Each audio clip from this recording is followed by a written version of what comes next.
네, 안녕하세요. 김현우입니다.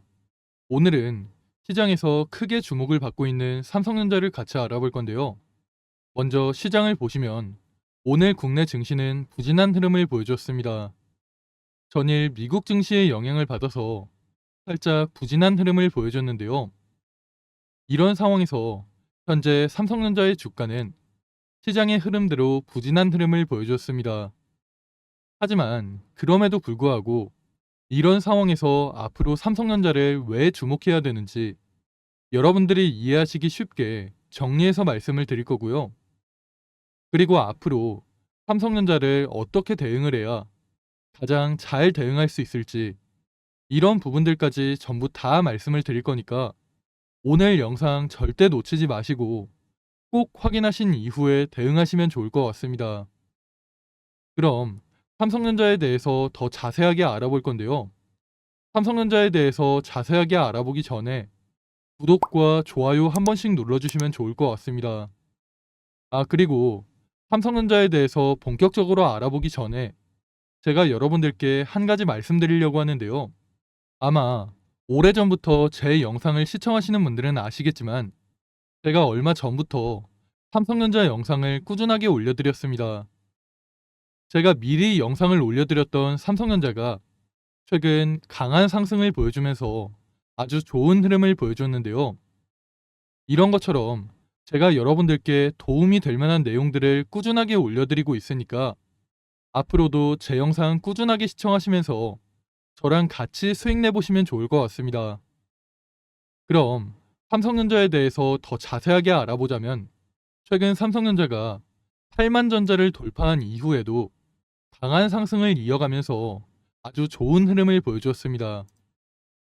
하지만 그 이후에 고점 부근에서는 살짝 부진한 흐름을 보여줬는데요. 오늘 같은 경우에는 주가가 3% 이상 하락한 상황이죠. 그렇기 때문에 현재 삼성전자를 보유 중이신 분들께서는 다시 삼성전자가 하락하는 게 아닌가 불안해하시는 분들도 많으실 것 같습니다. 하지만 이런 부분에 대해서 너무 불안해하지 마시고 저랑 같이 삼성전자의 성장성에 대해서 알아보시고 잘 대응하시면 좋을 것 같습니다. 우선 최근에 삼성전자의 주가가 부진했던 것과 오늘 삼성전자의 주가가 크게 하락한 이유는 HBM에 대한 우려 때문이라고 할 수 있는데요.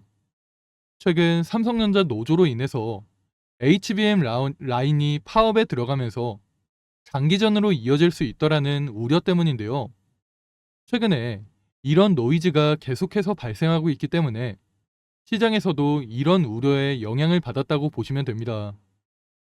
하지만 제 개인적인 생각으로는 장기전으로 이어지지 않을 것으로 보이고 조만간 문제가 해결되지 않을까 예상이 되는데요. 이렇게 노조가 발생하는 상황에서도 결국 삼성전자의 주가를 끌어올릴 만한 모멘텀은 HBM이라고 볼 수 있습니다. 최근 엔비디아의 HBM을 납품할 가능성이 높아지면서 삼성전자의 주가가 아주 강한 상승을 보여준 건데요. 그동안 삼성전자는 엔비디아의 HBM을 납품할 수 있을지 우려가 높아지면서 주가가 부진한 흐름을 보여줬지만 최근 엔비디아에 납품할 가능성이 높아졌다는 기사가 나오면서 주가가 8만 전자를 넘어서 앞으로 10만 전자를 넘어갈 가능성도 높아지고 있습니다. 그 이유는 HBM뿐만 아니라 기업용 SSD와 서버용 DDR5 같은 고부가 가치용 메모리 반도체 사업이 다시 상승 국면에 들어서면서 점점 수익성이 높아지고 있기 때문인데요. 우선 HBM에 대해서 자세하게 설명을 드리자면 이번 달 말에 열릴 삼성전자의 실적 발표회에서는 엔비디아에 대한 HBM 공급 여부가 언급될 것으로 예상하고 있습니다.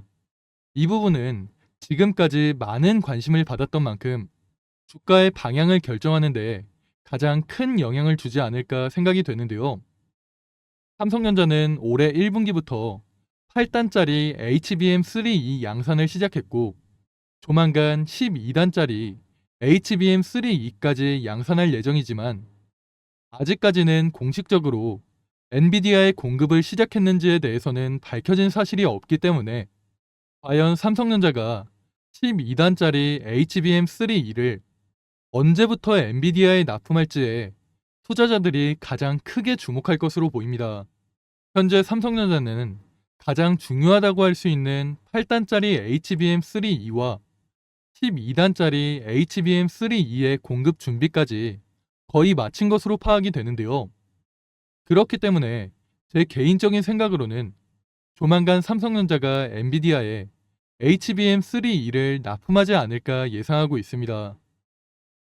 아직까지는 엔비디아의 퀄 테스트를 통과했다는 소식이 나오지 않았지만 2분기 중순부터 퀄 테스트 통과를 위해서 발열과 전력 문제를 개선한다는 소식이 들려왔고, 최근에는 엔비디아에 공급할 것이라는 소식도 나왔기 때문에 이런 소식이 그냥 나온 게 아니라고 생각되기 때문에 이번 실적 발표회에서는 엔비디아의 퀄 테스트를 통과했다는 소식과 함께 공급 일정까지 공개되지 않을까 기대하고 있는데요. 그리고 추가적으로 제가 이전부터 말씀을 드렸던 부분인데, 올해 5월쯤에 젠슨 왕이 직접 삼성전자와 SK 하이닉스에게 12단짜리 HBM3E를 만들어 달라고 요청한 적이 있습니다. 만약 12단짜리 HBM3E를 안정적인 수율로 공급할 경우 메인 공급사 자리를 보장하겠다는 파격적인 제안을 했는데요.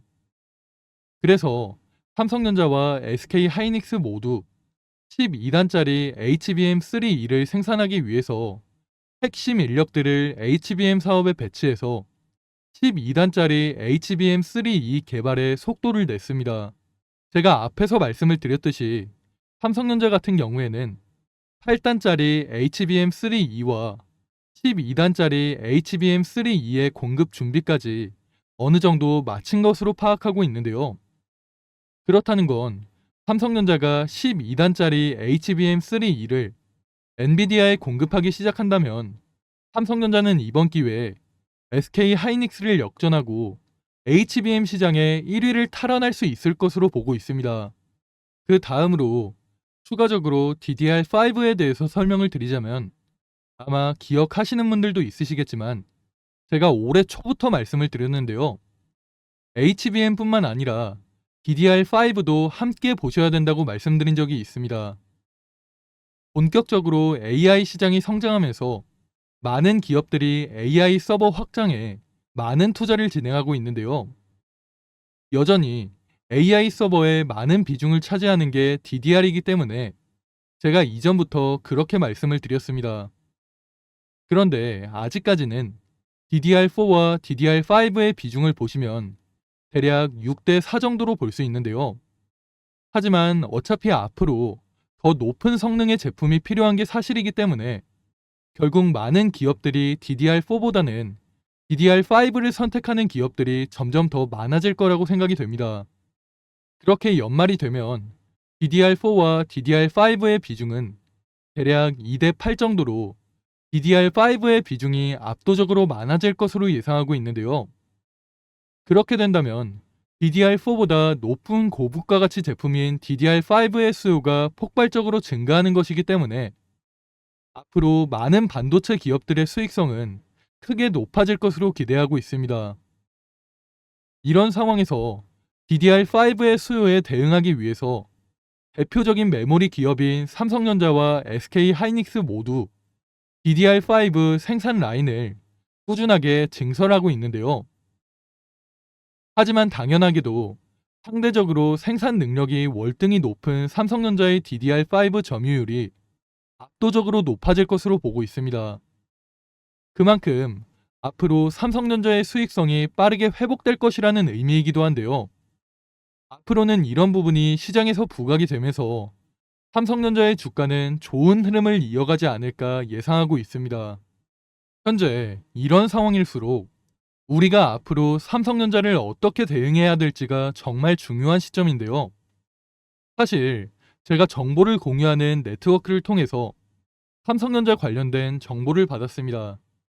제가 이 정보를 가지고 대응 자료를 만들어 놨는데요. 제가 제 영상을 시청하시는 분들께만 이 대응 자료를 공유해 드리려고 합니다. 앞으로 삼성전자에게 어떤 일정이 준비되어 있고 앞으로 우리는 어떻게 대응을 해야 될지, 대응 방법이 담겨 있는 대응 자료를 제가 여러분들께 공유해 드리겠습니다. 그런데 제가 이런 중요한 자료를 아무한테나 막 보내드릴 수는 없겠죠. 이 대응 자료를 받아보실 분들께서는 위에 보이는 번호로 삼성전자 할 때 삼성이라고 문자 보내시면 제가 문자 확인하고 대응 자료를 바로 보내드리겠습니다.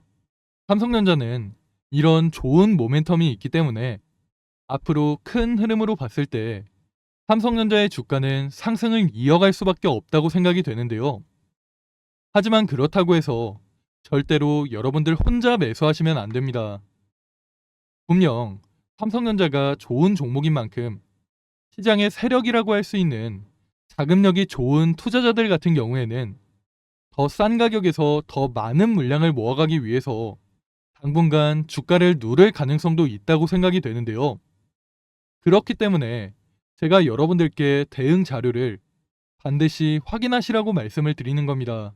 지금 당장 삼성전자를 매수해야 될지 매도해야 될지 아니면 추가 매수를 해야 될지 이런 부분에 대해서 여러분들이 확실하게 아실 수 있도록 제가 대응 자료를 무료로 보내드릴 거니까 위에 보이는 번호로 문자 보내시면 제가 문자 확인하고 대응 자료를 바로 보내드리겠습니다. 제가 이렇게 여러분들께 도움을 드리려는 이유는 솔직하게 말씀을 드리면 제 유튜브를 키우고 싶은 게 제일 큰데요.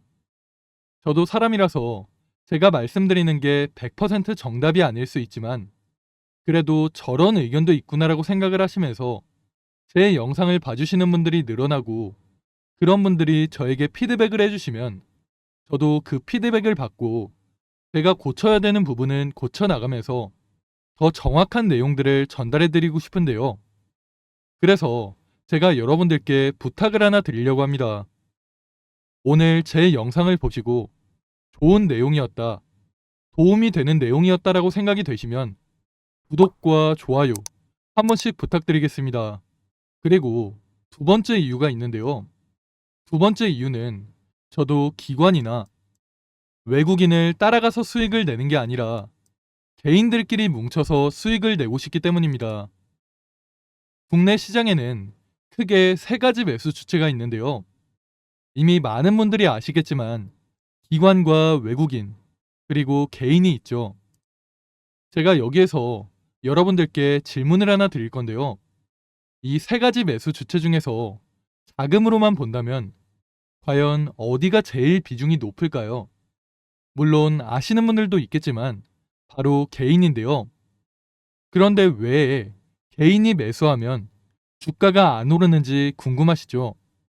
그건 바로 자금이 뭉쳐있지 않아서 그렇습니다. 기관과 외국인은 다 같이 한꺼번에 움직이는데 개인들은 그렇지가 않죠. 투자를 하시는 분들 중에서도 단타를 하시는 분들이 있고 장기 투자를 하시는 분들이 있고 주가가 조금만 올라가도 바로 매도하시는 분들도 있습니다. 그런데 이런 상황을 조금 다르게 생각을 해보면 개인들의 자금이 뭉치면 충분히 기관이나 외국인 같은 힘을 낼 수 있다는 겁니다. 저는 오히려 개인 투자자들의 자금이 뭉치면 기관이나 외국인보다 더 큰 힘을 낼 수 있다고 보는데요. 그렇기 때문에 저는 여러분들과 함께하면 충분히 이런 힘을 낼 수 있다고 생각이 됩니다. 제가 이런 취지로 예전부터 운영하고 있는 텔레그램이 있는데요. 제가 잠깐 보여드리겠습니다. 보이시죠? 이게 제가 운영하고 있는 텔레그램인데요. 제 텔레그램은 비공개 채널로 절대 아무나 들어오실 수는 없고 제 영상을 보시고 요청해 주신 분들께만 오픈해드리고 있습니다. 제 텔레그램에서는 다양한 정보들을 공유해드리고 이 정보들이 시장에 어떤 영향을 미칠지 그리고 어떤 종목에 영향을 미치고 그 종목은 상승할지 하락할지 이런 부분에 대해서 제 개인적인 견해를 포함해서 공유해드리고 있습니다. 그리고 제가 추가적으로 장중이나 장 이후에도 시장에서 괜찮아 보이는 종목들을 선정해서 여러분들께서도 관심 있게 지켜보시면 좋을 것 같다라고 공유해드리고 있는데요. 이런 텔레그램을 앞으로도 많이 활성화할 거고 개인 투자자분들께서는 알기 힘든 정보들도 많이 공유해드릴 예정입니다. 지금이라도 텔레그램 입장하셔서 저랑 같이 주식에 대해서 공부도 하시고 투자도 하시면서 같이 수익을 위해서 노력하실 분들께서는 지금 보고 계신 영상에서 여기 더보기를 보시면 제가 이쪽에 링크를 남겨놨습니다. 이쪽으로 편하게 입장하시면 되는데요. 그런데 입장하시기 전에 제가 승인을 해드려야 됩니다. 이쪽으로 일단 입장하신 이후에 위에 보이는 번호로 입장 요청했다라는 의미로 입장이라고 문자 보내시면 제가 문자 확인하고 텔레그램 바로 승인해 드리겠습니다. 어제랑 오늘 같은 경우에도 많은 분들이 요청을 해주셔서 제가 문자 확인된 분들은 전부 승인을 해드렸는데요. 이거 오래 걸리는 것도 아니고 한 번만 하시면 평생 안 하셔도 되니까 조금 귀찮더라도 텔레그램 꼭 입장하셔서 도움 받아보시면 좋을 것 같습니다. 그럼 오늘 제가 준비한 내용은 여기까지고요. 앞으로도 종목에 대한 많은 정보들과 이슈들 여러분들께 공유를 해드리면서 도움이 될 수 있도록 노력하겠습니다. 감사합니다.